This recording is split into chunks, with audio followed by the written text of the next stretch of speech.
잠들기 위해 애를 써도 잠은 안 들고 겨우 잠이 들어도 자꾸 깨어나 힘든 분들이 많습니다. 한국에 사는 60세 이상의 어르신들 중 60%가 수면 장애를 겪고 있다는 통계가 있습니다. 그런데 오늘의 주인공인 꿀이 이러한 수면 문제를 해결하는 데 도움이 된다는 사실을 알고 계셨나요? 꿀은 그 이름처럼 우리 건강을 지켜주는 천연 종합 영양제로 마치 달콤한 마법처럼 다양한 효능을 발휘합니다. 꿀은 불면증을 개선하고 혈관 질환을 예방하며 냉증을 완화하고 장 건강을 증진시키는 등 놀라운 능력을 지니고 있습니다. 뿐만 아니라 항균 작용으로 면역력을 강화하고 피로와 숙취를 해소하며 피부 건강까지 책임집니다. 꿀은 예로부터 몸에 좋은 슈퍼푸드로 알려져 있는데요.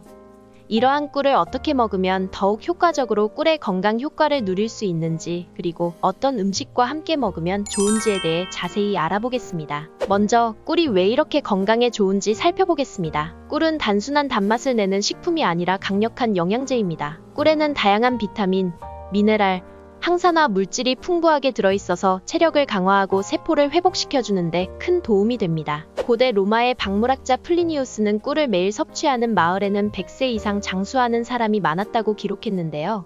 실제로 꿀은 면역력 강화와 항암 효과까지 있습니다. 중국에서도 꿀을 자주 사용하는 사람들이 병에 잘 걸리지 않는다고 알려져 있습니다. 특히 자기 전에 꿀을 한 스푼 섭취하면 체력 강화에 매우 좋습니다. 꿀에는 충치를 예방하는 효과도 있어서 꿀을 먹고 양치하지 않아도 입안의 균을 죽이고 충치를 예방할 수 있습니다. 꿀을 상처에 바르면 상처 치유에도 도움이 됩니다. 꿀의 효능은 이처럼 다양하고 올바르게 섭취하면 우리의 건강에 큰 도움이 됩니다. 자, 이제 꿀과 함께 먹으면 보약이 되는 음식 3가지와 그 레시피를 알아보겠습니다. 먼저 소개할 음식은 꿀마늘입니다. 마늘은 면역력 강화와 항암 효과가 뛰어난 음식으로 알려져 있습니다. 마늘의 알싸한 맛을 꿀이 잡아주어 먹기 쉽게 해줍니다. 특히 마늘 속의 알리신과 꿀 속의 티아민이 만나면 알리티아민이라는 강력한 피로 회복 성분으로 변환됩니다. 꿀마늘은 이렇게 만듭니다. 마늘을 깨끗이 씻어 물기를 제거한 다음 10분간 찌고 식힌 후 소독한 밀폐용기에 넣고 꿀을 부어 마늘이 잠기게 합니다. 일주일 정도 숙성시켜 하루 5쪽 내외로 섭취하면 됩니다. 다만 당뇨 및 음주자는 주의해야 합니다. 다음은 무꿀즙입니다. 무는 기침과 가래를 완화하고 기관지 건강에 좋습니다. 무의 신이 그린 성분이 기관지 점막을 자극해 가래를 묽게 만들어 호흡을 편하게 해줍니다. 무와 꿀의 환상적인 궁합은 감기 예방과 기침 완화에 효과적입니다. 무꿀즙을 만드는 방법은 무를 껍질째 깨끗이 씻어 채 썰어준 다음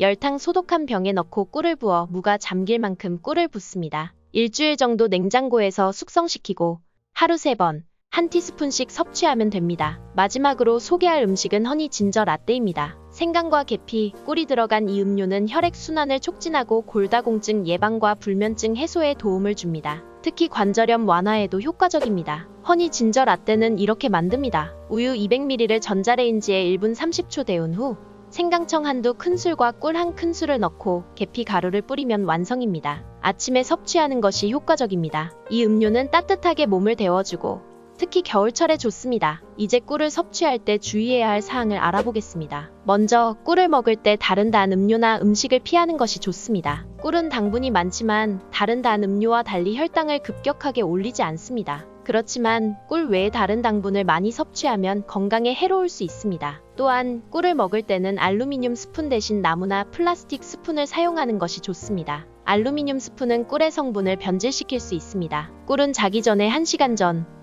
한 스푼 정도 섭취하는 것이 가장 좋습니다. 이렇게 하면 꿀 속의 항산화 물질과 비타민, 미네랄 등이 체력 강화와 세포 회복을 돕습니다. 꿀을 꾸준히 섭취하면 몸의 변화가 느껴질 것입니다. 꿀을 섭취할 때는 하루 최대 1스푼 정도가 적당합니다. 식사를 하는 경우에는 한두 3스푼 이상 먹지 않는 것이 좋고 식사를 하지 않는 경우에는 6스푼 이상 섭취해도 괜찮습니다. 마지막으로 좋은 꿀을 고르는 방법에 대해 알아보겠습니다. 꿀을 고를 때는 제품 라벨의 식품 유형과 탄소 동위원소 비율을 확인해야 합니다. 천연벌꿀은 탄소 동위원소 비율이 22% 이하인 것을 선택하는 것이 좋습니다. 시중에 사양 벌꿀을 천연 벌꿀처럼 파는 경우도 있으니 반드시 주의해주세요. 지금까지 구독하면 건강해지는 우리집 건강TV였습니다. 오늘은 꿀을 건강하게 먹는 방법에 대해 알아보았습니다. 꿀마늘, 무꿀즙, 허니 진저 라떼를 통해 꿀의 건강 효과를 극대화할 수 있는 방법을 소개해드렸는데요. 여러분도 이 방법들을 통해 건강한 생활을 유지하시길 바랍니다. 영상이 유익하셨다면 구독과 좋아요, 알림 설정 부탁드리고요. 주변의 소중한 분들께도 공유해주세요. 고정 댓글을 통해 더 많은 건강 정보를 확인하실 수 있습니다. 다음에도 유익한 건강 정보로 찾아오겠습니다. 건강하고 행복한 하루 보내세요.